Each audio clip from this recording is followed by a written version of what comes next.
Apprendre Scratch avec Upkate. Cette vidéo suit logiquement la vidéo New Block. Il est donc vivement conseillé de la visionner ou de la revoir avant celle-ci. Nous retrouvons ici notre projet permettant de tracer 3 carrés à la suite. Ici notre carré de taille fixe, 50 pas. Nous allons voir comment il est possible de modifier le bloc carré afin de pouvoir tracer des figures de taille variable. Pour cela, il suffit de faire un clic droit sur la définition du bloc carré et de choisir l'option Éditer.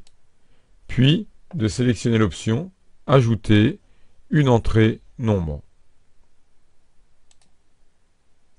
Ce nombre va représenter la taille de notre carré.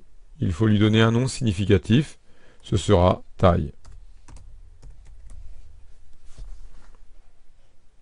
Nous nous retrouvons avec un bloc définir carré sur lequel apparaît la variable taille. Il ne faut pas oublier de modifier le avancé 50 avec le avancé taille. Cette variable taille est un peu particulière. En effet, son initialisation se fait au niveau du bloc carré. On voit que celui-ci aussi a changé. Il est maintenant possible de préciser la taille de notre carré.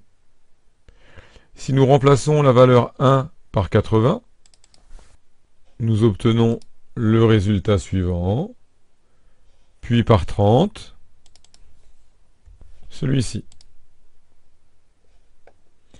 Quand nous exécutons un bloc carré 80, Scratch commence par initialiser la variable taille à cette valeur 80. Puis ensuite, il exécute ces blocs. Cette variable un peu particulière, ajoutée à la définition du carré, porte un nom spécifique en programmation. On dit qu'il s'agit d'un paramètre du nouveau bloc carré. Pour terminer, remarquons qu'un paramètre d'une fonction peut être un nombre, une chaîne de caractères, un test. Label permet d'ajouter un libellé supplémentaire au niveau du bloc, comme cela est le cas dans